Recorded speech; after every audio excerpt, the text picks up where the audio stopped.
గౌరవనీయులు గౌరవ న్యాయ మరియు మైనారిటీ సంక్షేమ శాఖ మంత్రి ఫరూక్ గారు, సహచర మంత్రివర్గ సభ్యులు కొల్లు రవీంద్ర గారు, సవిత గారు, గౌరవనీయులు రెవరెండ్ బిషప్ జయరావు గారు, గౌరవనీయులు Shri reverend Sajja Ratnakumar garu, Shri reverend U Joseph Ratnakar garu, reverend K Ravikumar గారు, రెవరెండ్ సిహెచ్ బుజ్జిబాబు గారు, రెవరెండ్ విజయ్ కుమార్ కొడాలి గారు, వేదికపైనటువంటి గౌరవ పార్లమెంట్ సభ్యులు శివనాథ్ గారు, చీఫ్ సెక్రటరీ నీరబ్ కుమార్ ప్రసాద్ గారు, డీజీపీ ద్వారకా తిరుమలరావు గారు,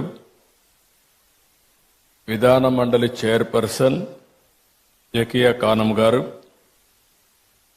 గౌరవ శాసనసభ్యులు గద్దె రామ్మోహన్ రావు గారు, యార్లగడ్డ వెంకట్రావు గారు, ఉండవల్లి శ్రీదేవి గారు, ఈరోజు పెద్ద ఎత్తున ఈ కార్యక్రమానికి విచ్చేసినటువంటి క్రైస్తవ సోదరి సోదరులందరికీ పేరు పేరున మనస్ఫూర్తిగా నమస్కారాలు, అభినందనలు, శుభాభినందనలు.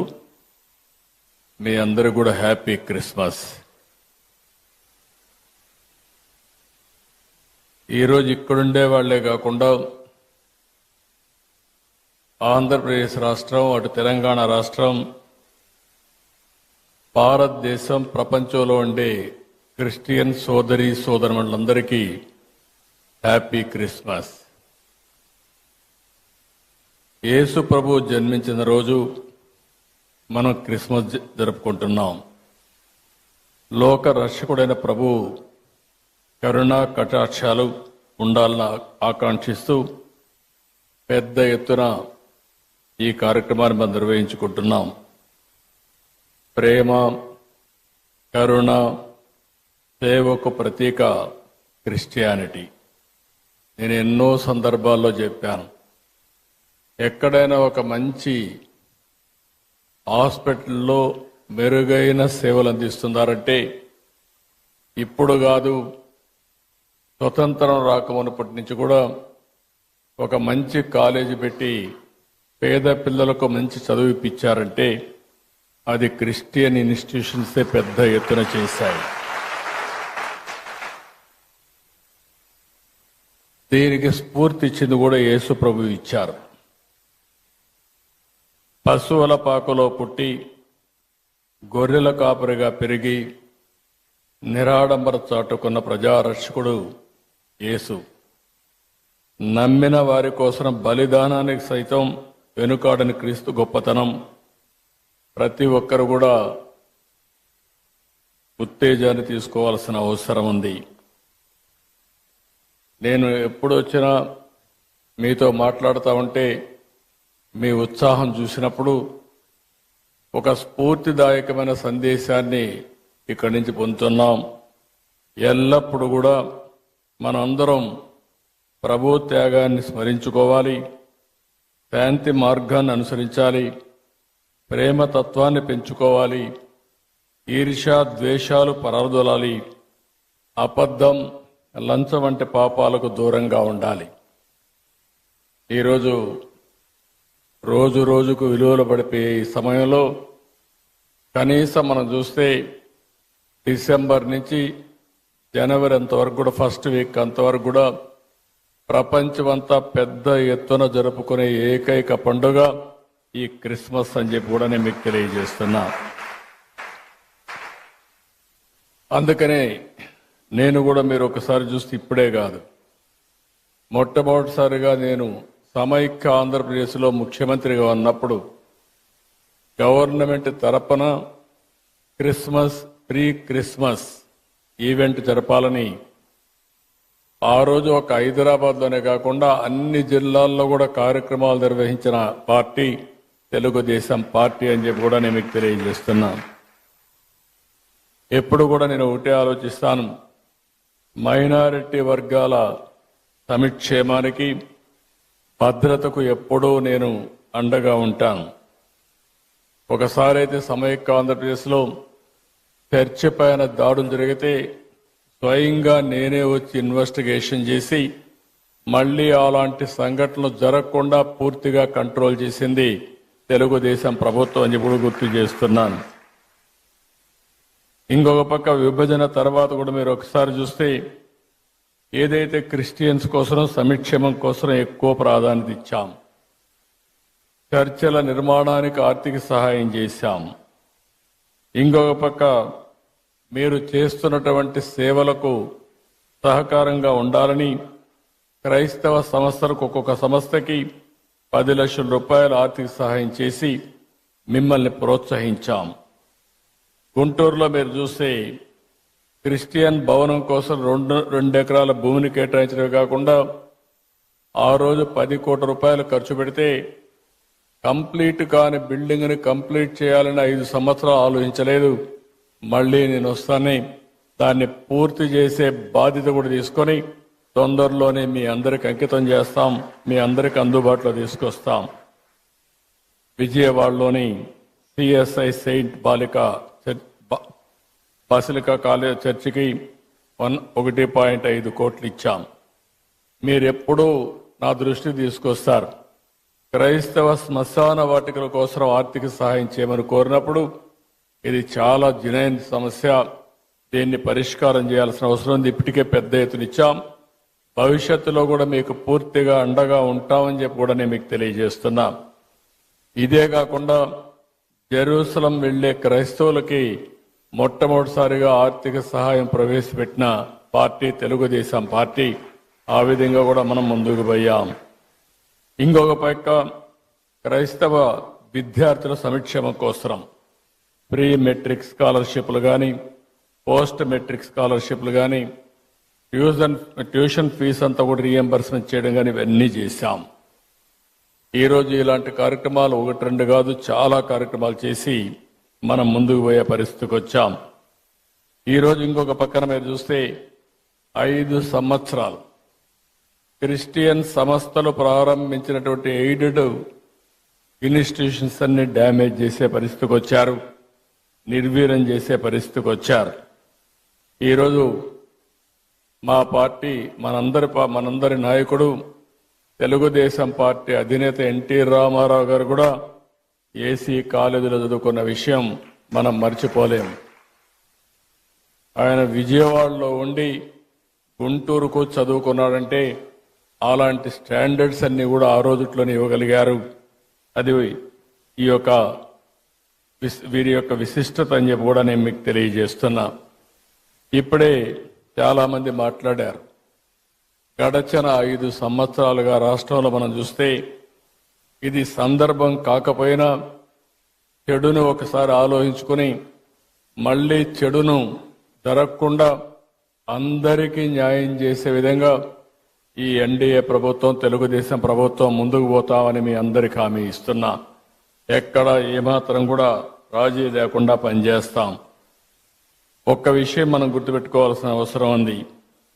God will never leave you empty. He will replace everything you lost. If he asks you to put something down, it is because he wants you to pick up something greater.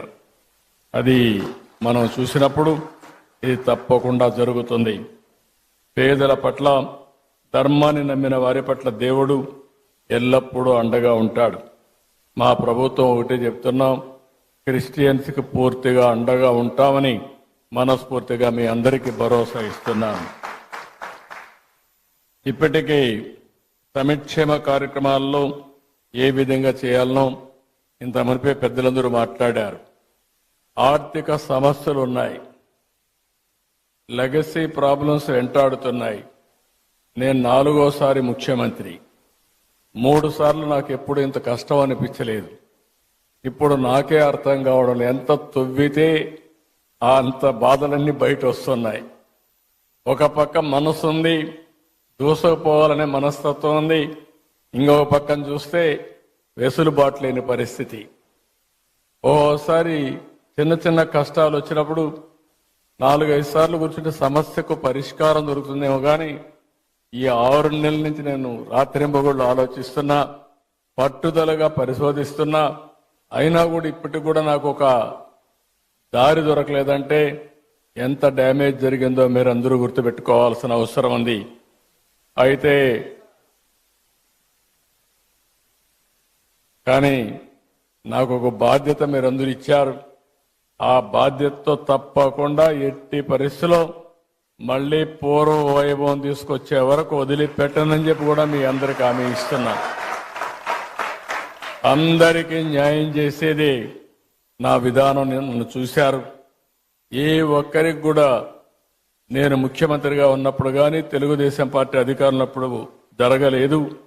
మొన్నే మీరు చూస్తే పాస్టర్స్కి ఫాదర్స్కి ఆ రోజు పెట్టిన ఆందోళన మా వాళ్ళు ఎన్ని కష్టాలు ఉన్నాయన్నా కాదు, ఈ క్రిస్మస్ సందర్భంగా దాన్ని క్లియర్ చేయాలని నేనే సంతకం పెట్టి క్లియర్ చేశానని చెప్పి కూడా నేను మీకు తెలియజేస్తున్నా. అదే మరిగా క్రిస్టియన్ మిషనరీస్ కోసం ప్రాపర్టీస్ డెవలప్మెంట్ బోర్డు ఏర్పాటు చేయాలి అని కూడా కొన్ని వచ్చాయి. చర్చల నిర్మాణానికి, అదే మరి రీకన్స్ట్రక్షన్కి ఆర్థిక సహాయం, ఇలాంటివన్నీ కూడా చాలా ఇష్యూస్ ఉన్నాయి. ఈరోజు నేను ఎప్పుడు కూడా పేదల పక్షపాతిగా ఉంటానని మరొక్కసారి మీ అందరికీ హామీ ఇస్తున్నా. నేను అనునిత్యం ఒకటే ఆలోచిస్తున్నాను, ఏ విధంగా పేదరికం లేని సమాజాన్ని మనం రూపకల్పన చేసుకోవాలనో దానికి ఆలోచించాల్సిన అవసరం ఉంది. మొన్నే నేను విజన్ 2047 తయారు చేశాను. స్వర్ణాంధ్రప్రదేశ్ విజన్ తయారు చేశాం, రూపకల్పన చేశాం. అందులో మొట్టమొదటి పాయింట్ మీరు చూస్తే జీరో పావర్టీ. ఇంతవరకు అందరం చెప్పారు మేము పేదరిక నిర్మూలన చేస్తామని చెప్పారు, కానీ నేను పెట్టింది ఆర్థిక అసమానతలు తగ్గించే విధంగా మొట్టమొదటిసారిగా పేదల్ని పూర్తిగా ఆర్థికంగా పైకి తీసుకొచ్చే వరకు ఈ ప్రభుత్వం అండగా ఉంటామని చెప్పి మరొకసారి తెలియజేస్తున్నా. ఈరోజు డబ్బులు సంపాదించిన ప్రతి ఒక్కరూ ఆలోచించాలి, మనకి సంపద వచ్చిందంటే సమాజం వల్ల వచ్చింది. ఆ సమాజంలో ఇంకా పేదరికం ఉండడం ఇది మనందరికీ ఆలోచింపజేసే విధానం. అందుకనే ప్రతి ఒక్కరూ ఆలోచించాల్సింది పేదరిక నిర్మూలన, జీరో పావర్టీ, అంతేకాకుండా ఆర్థిక అసమానతలు తగ్గించాలి. ఈరోజు ఈ యొక్క క్రిస్మస్ సందర్భంగా మిమ్మల్ని అందరినీ కోరుతున్నా, కొంతమంది దగ్గర లక్షల కోట్ల రూపాయలుండి పేదవాడి దగ్గర 3 పూట్లు తిండి తినడానికి వీలు లేని పరిస్థితి ఉంటే అది సమాజహితం కాదని చెప్పి మరొకసారి మీ అందరికీ విజ్ఞప్తి చేస్తున్నా. దీనికోసం ఒక అచంచలమైన దీక్షతో పనిచేస్తాం, అన్ని విధాలా ముందుకు పోతామని చెప్పి కూడా నేను మీకు తెలియజేస్తున్నాను. ఈరోజు మీ అందరిని చూసినప్పుడు ఎప్పుడు కూడా ఇలాంటి కార్యక్రమాలకు వస్తే మళ్ళీ నేను కూడా రీఛార్జ్ అయ్యి మళ్ళా ఏం చేయాలో ఆలోచించే శక్తిని, సమర్థతని ఇస్తుంది. అలాంటి కార్యక్రమానికి ఈరోజు వచ్చాను. మీ అందరితో కలిసి ఈరోజు ప్రీ క్రిస్మస్ చేసుకోవడం చాలా ఆనందదాయకం. నేను ఈ నెలంతా కూడా మనందరం ఒక విషయం చూస్తే ఓసారి కొన్ని పండుగలు ఒకరోజు చేస్తాం, కానీ డిసెంబర్ 15 నుంచి స్టార్ట్ అయ్యి, డిసెంబర్ నుంచే స్టార్ట్ అయ్యి జనవరి 15 వరకు మళ్ళీ ఒక నెలంతా కూడా పండుగలు చేసుకునే ఏకైక పండుగ క్రిస్మస్ అని చెప్పి కూడా నేను మీకు తెలియజేస్తున్నా. ఈ క్రిస్మస్ సందర్భంలో మళ్ళీ మనం ఒకసారి చూస్తే అనేకమైన స్ఫూర్తిదాయకమైనటువంటి ఆలోచనలు చేస్తాం. ప్రతి ఒక్కరూ ఏ విధంగా ఉండాలి, యేసు ప్రభువుని ఏ విధంగా ఆదర్శంగా తీసుకోవాలి, ఏ విధంగా ఆయన స్ఫూర్తిని సమాజ హితం కోసం ముందు తీసుకుపోవాలో ఆలోచించే సమయం. ఈ సమయంలో నేను ఒకటే మీకు హామీ ఇస్తున్నా, ఈ ప్రభుత్వం మీకు అండగా ఉంటుంది. వ్యక్తిగతంగా నేను మీకు అండగా ఉంటా. మీ సమస్యలను పరిష్కారం చేసి ఎక్కడ పేదరికం ఉంటే అక్కడ మేము ఉండి అన్ని విధాలా మిమ్మల్ని ఆదుకుంటామని చెప్పి మరొక్కసారి తెలియజేసుకుంటూ అందరికి కూడా హ్యాపీ క్రిస్మస్, మేరీ క్రిస్మస్. చాలా